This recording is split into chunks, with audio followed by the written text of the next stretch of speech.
In this lesson, we will look at how aircraft are refueled and at the regulations that help to keep the refueling operations safe. Light aircraft are refueled by removing the tank filler caps in the wing upper surface and pumping fuel from the dispensing unit into the tanks. This is known as the overwing method. The quantity of fuel delivered in litres or gallons is indicated on a gauge on the delivery vehicle. Practically all modern jet-engined aircraft are pressure refueled from hydrants or delivery vehicles through underwing refuel and defuel coupling points. The operation is controlled from a single external refuel control panel.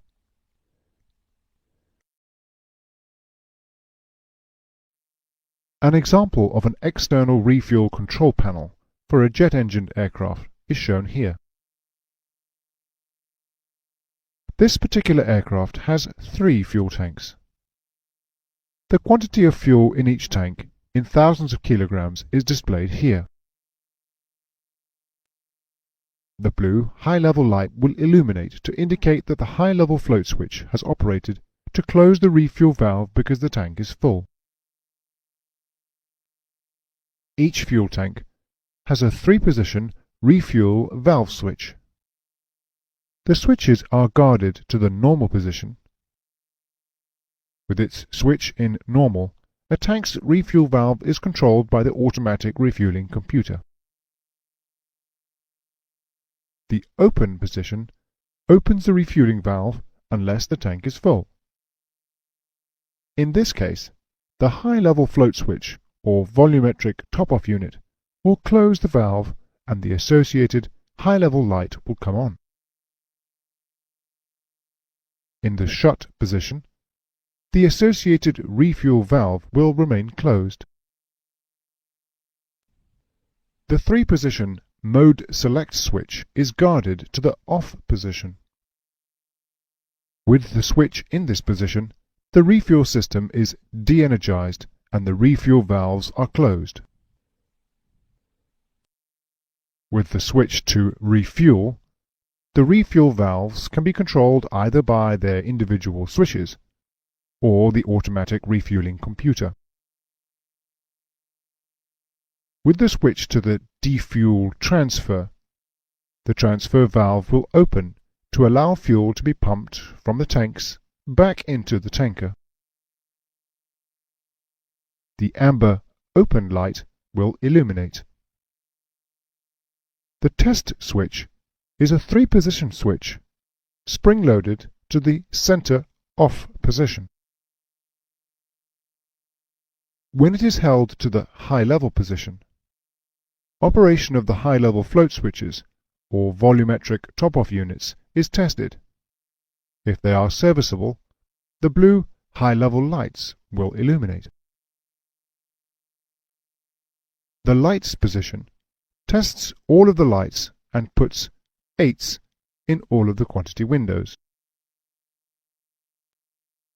The pre-selected fuel quantity is shown in this window. It can be changed using the rocker switch. The total fuel on board is shown here.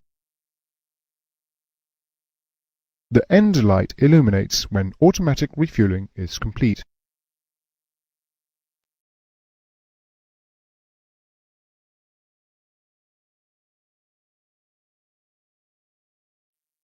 Having connected the refueling supply, the normal method of refueling would be to pre-select the required fuel load. Ensure that all 3 refuel valves are in the normal position. Then move the mode selector to refuel. The automatic refueling system will now refuel each tank in the correct sequence to achieve the pre-selected fuel load. When refueling is complete, the pre-selected and actual windows will read the same and the end light will come on.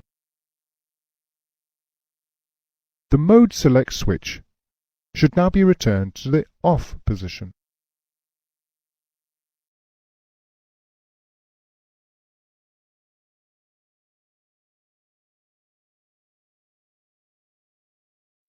Refueling vehicles and hydrants dispensing AVTA are identified by prominently placed labels with the words Jet A, Jet A1, or Jet B, depending on the grade, printed in white on a black background.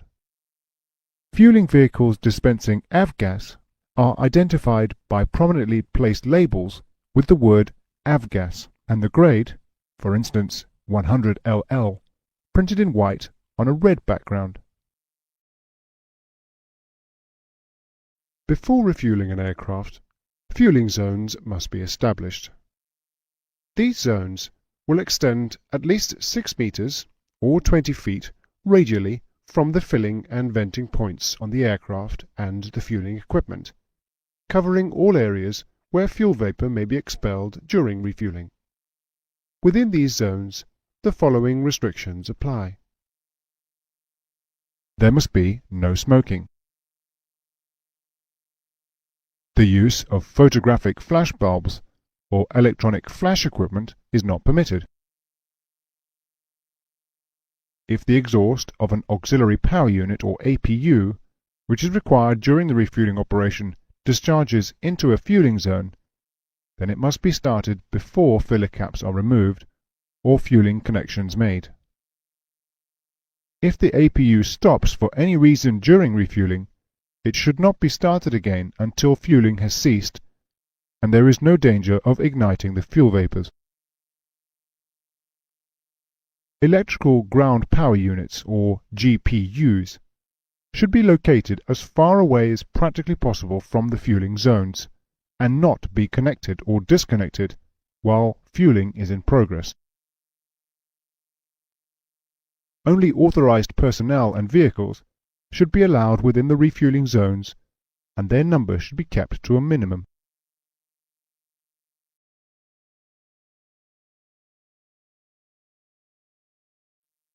Before refueling commences, the aircraft must be bonded to the fueling equipment using dedicated wires and clips. This ensures that there is no electrical potential difference between the components which could lead to sparks. Reliance must not be placed upon conductive hoses for effective bonding.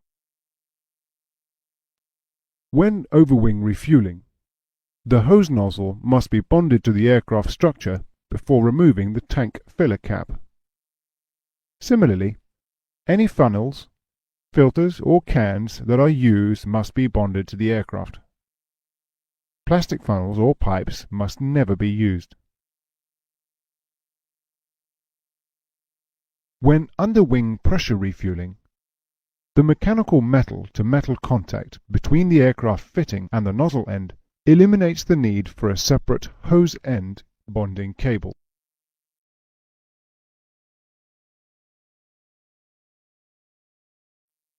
There are a large number of precautions which need to be taken during refueling. Here are the precautions that are most relevant to the flight crew. In case the aircraft settles on the landing gear as the weight increases, all ground equipment should be moved clear of the underside of the aircraft. The main engines should not be operated. Strobe lighting should not be used. All torches and lamps used within the refueling zones should be either certified as being flameproof or be of the intrinsically safe type. The sequence of refueling the aircraft tanks can adversely affect the aircraft's center of gravity position, particularly if the correct filling sequence is not followed and/or the aircraft has a vertical or horizontal stabilizer tank. If any doubt exists about the correct refueling sequence, the aircraft refueling manual must be consulted. Fire extinguishers should be located so as to be readily available.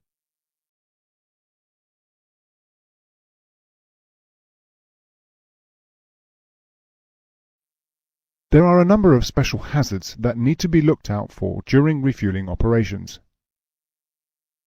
Aircraft should not be refueled within 30 meters or 100 feet of radar equipment, either under test or in use, in either aircraft or ground installations. If the landing gear is overheated The aerodrome fire service should be called and no refueling should be carried out until the heat has dissipated. Extreme caution should be exercised during electrical storms. Fueling operations should be suspended during severe electrical disturbances in the vicinity of the airfield.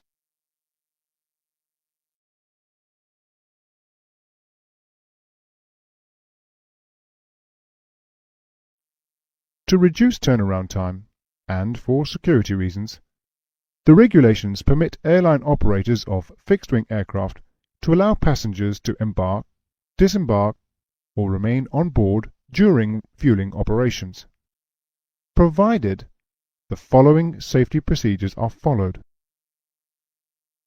It is not permissible to refuel fixed-wing aircraft with less than 20 seats while passengers remain on board.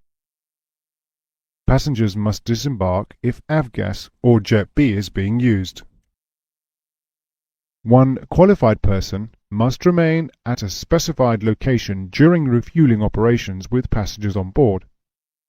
This qualified person must be capable of handling emergency procedures concerning fire protection and firefighting, handling communications, and initiating and directing an evacuation.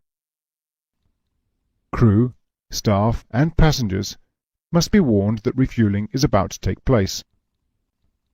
Seatbelt signs must be off. The no smoking signs must be on together with the interior lighting to enable emergency exits to be identified. Passengers must be instructed to unfasten their seatbelts and refrain from smoking. Sufficient qualified personnel must be on board and be prepared for an immediate evacuation. If the presence of fuel vapor is detected inside the aircraft, or any other hazard arises during refueling, fueling must be stopped immediately. The ground area beneath the exits, intended for emergency evacuation and slide deployment areas, must be kept clear. When passengers are embarking or disembarking during fueling operations, they should do so under the supervision of an airline official, and their route should avoid the fueling zones. These safety procedures are important. Spend a moment studying them. Click to continue when you are ready.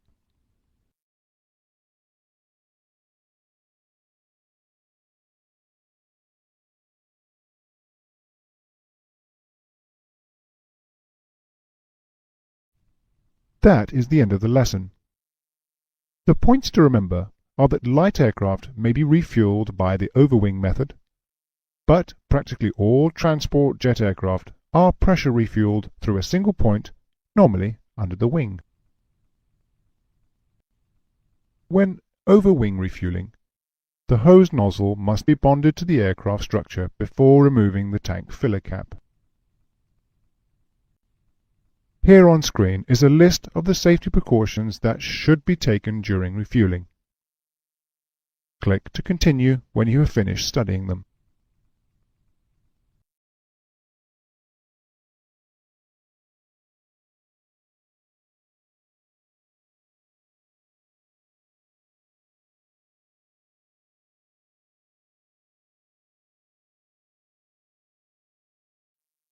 Finally, here is a summary of the regulations governing refueling with passengers on board.